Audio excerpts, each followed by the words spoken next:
Man of the match, Florian Wirtz, definitely, because the way already he kind of played in the first half, you could see that he was enjoying himself. So the timing for him now, really kind of reaching a bit his level that he had before he went to Liverpool. Then obviously he's trying to settle there and he's trying to get to that level there where he was before.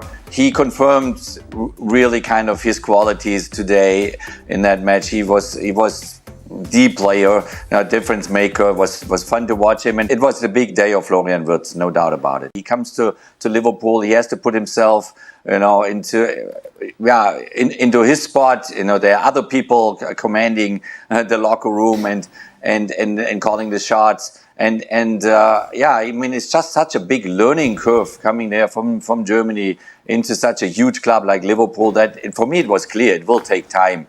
The kid has incredible qualities. He has so many skills that hopefully he now shows more and more at Liverpool and obviously in the national team. Hopefully we see far more than in the World Cup this summer. But for me, it was a normal progression that he will go through. And that's why I'm really happy for him today that he showed some of his super skills in that friendly with Switzerland. I think he just feels, it looks to me as if he feels just a lot more comfortable playing for Germany at the moment, because he is in his comfort zone. He's expected to be in the German team. His place really isn't under threat in that team because they know what he's done in the Bundesliga. They've seen it week in, week out. They know his skill set, where when he's at Liverpool, he's settling in, he's still trying to prove himself. In some sense, he's got this huge price tag. Most of the Liverpool fans wouldn't have seen a lot of him before he arrived in England. And so when he's playing for Germany, he's sort of oozing that confidence because he's been there, seen it and done it in the national team jersey and with Leverkusen. But when he's with Liverpool, there's a constant, 2 times a week, whenever they're playing, a Tuesday, a Wednesday or a Saturday, what's Florian Wirtz going to do? Where was Florian Wirtz today? And also he's playing on a side that has patently struggled for any sort of momentum. So I think he goes back to Germany. It's almost like it's a nice break for him because they're not sort of saying, what's Florian Wirtz doing in the national team? What position is he? Where's the goals? Where's the assists? All those things that the media and Liverpool fans are still sort of waiting for. He's been doing that for quite some time for Germany. So I just feel, to me, it looks like when he goes back with the national team, he just oozes more confidence. And when you're in that frame of mind and you just feel that you're the guy, then you're going to play better. Because your chest puffs out, whereas at Liverpool, he knows every week at the moment, apart from Mo Salah, nobody else is getting more eyes on him to say, what's he doing? And where's his best position? But I think that's understandable. And you see that oftentimes with players who are struggling at club form, they go back to their countries, just feel relaxed. They're the star player, the fans aren't going to boo every misplaced pass. And you play with a certain amount of confidence and relaxation that shows up in terms of their performance. So I totally understand Florian Wirtz looking this good for the German national team, a team that he knows well, he knows his style well, he knows, again, talking about chemistry with the players around him, that he does not quite yet feel in the red of Liverpool. So it comes as no surprise, and I'm with Jürgen in that those things develop over time. You just hoped it would develop a lot quicker given his talents, but clearly, but he's got time on his side here. Yeah, right. After Tuesday's announcement that he'll be leaving Anfield this summer, Liverpool are now looking to the future. But we're asking who should replace Mohamed Salah? OK, tough question that, Charlie, which we will get into. But big boots to fill, no doubt. How much of a miss will he be? For me, it's everything that he brings, the fear factor he brings. When you see number 11 Mo Salah on Liverpool's team sheet, that's the fear factor that it generally brings to everybody else. Let's be honest, don't it? And then you add all his goals, that comes to it. Like the form he has shown over the 9 years he has been at Liverpool has been absolutely incredible. And we can talk about people that's going to come in to fill that position.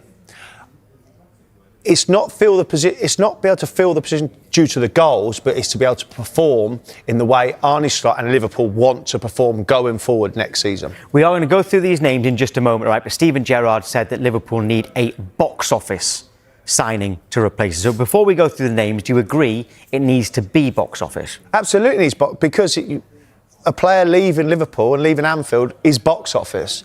is double box office, and that's what Mo Salah is. So a player that comes in needs to be a goal scorer, match winner, assist maker, a 9 out of 10, 80% of the season. You're not asking for much, are you? But Mo Salah is. I'm not asking for much, but that's what Mo Salah has done for 9 years at Liverpool, right or wrong? Oh yeah. So if you're going to try and replace him, you need to replace him with that quality. You're going down the fans from yesterday's route, aren't you, by saying he's irreplaceable? No, I'm not. What everyone was saying yesterday. No, I'm not. The irreplaceable bit is the goals, the number of goals. I'm saying you've got to bring in someone or two players that are box office that can make that happen. I do agree that they need two right wingers because there was no backup for Salah this season, not really. No. I do think that they need two, but let's go through some names, all right? Barcola, Bowen, Diamandi, Somerville's there. Stephen Gerrard threw Somerville in, but he prefers to play on the left, maybe wants to anyway, and Michael Elise.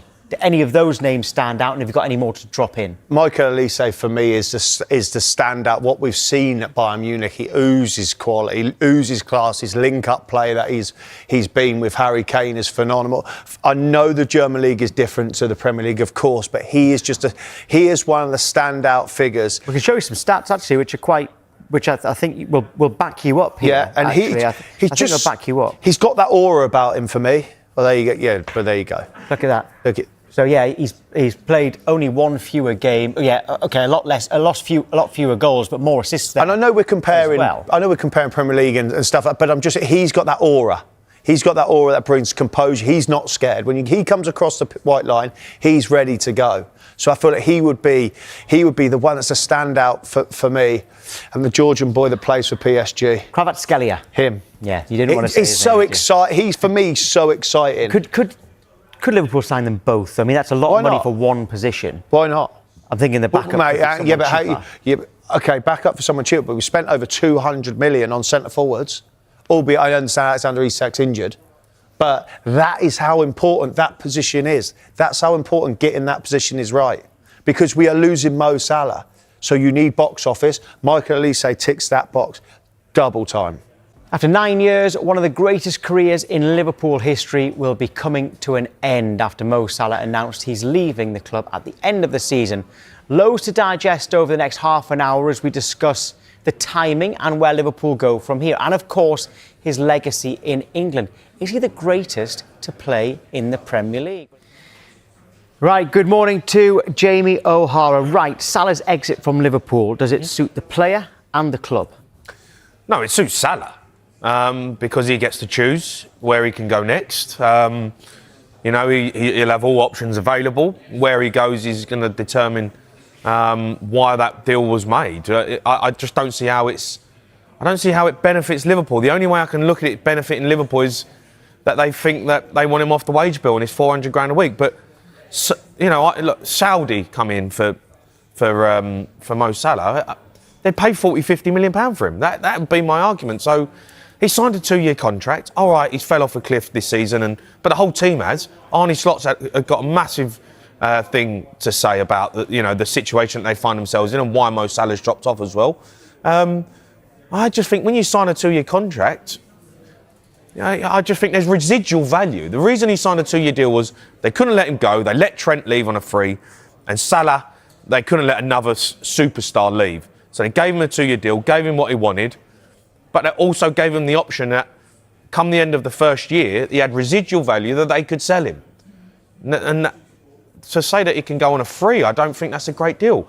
30-40 million pound is still 30-40 million pound.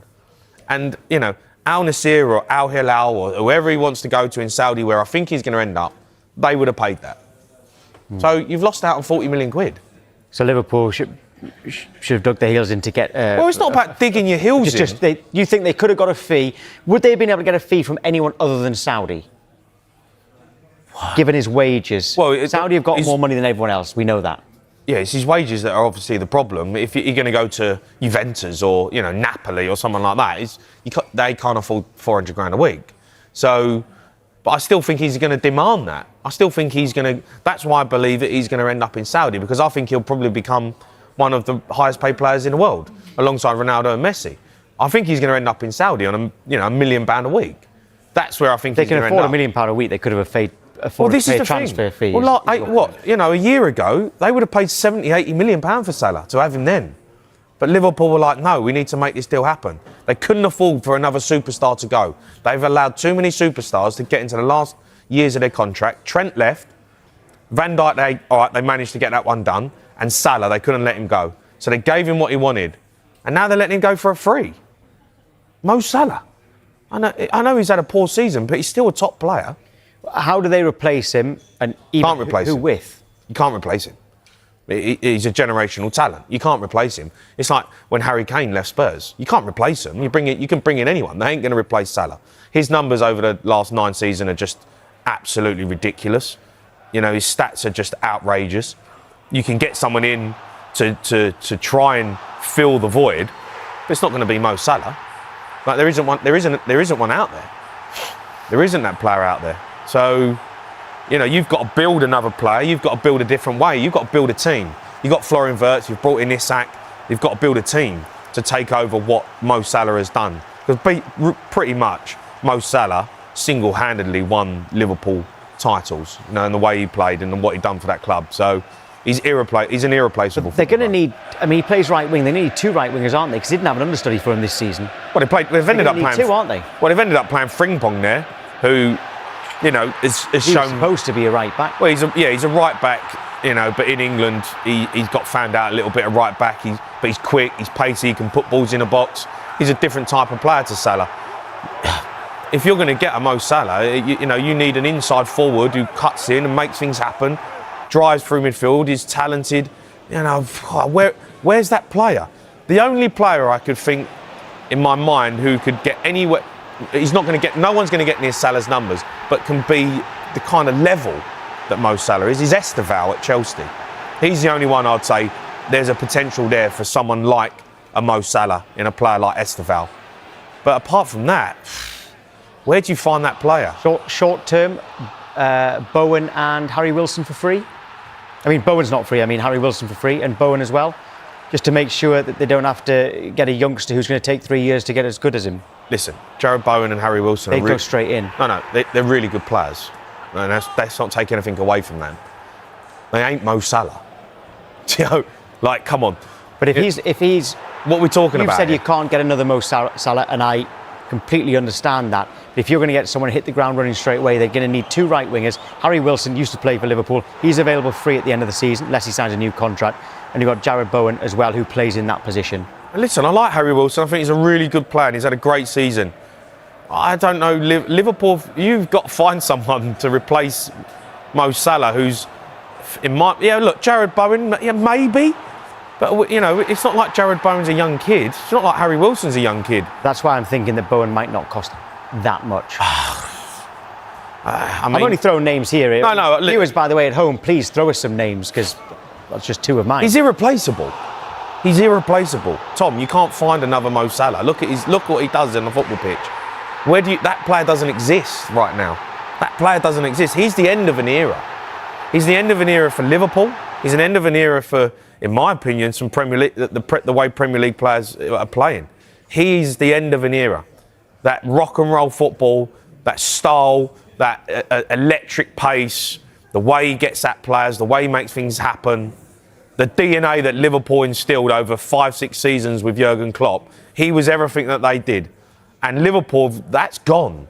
That DNA that they built, that identity that Liverpool have had, in my opinion, they've gone away from it. I don't know why they've gone away from it, but they've gone away from it. And they've gone to a slow, possession-based build-up.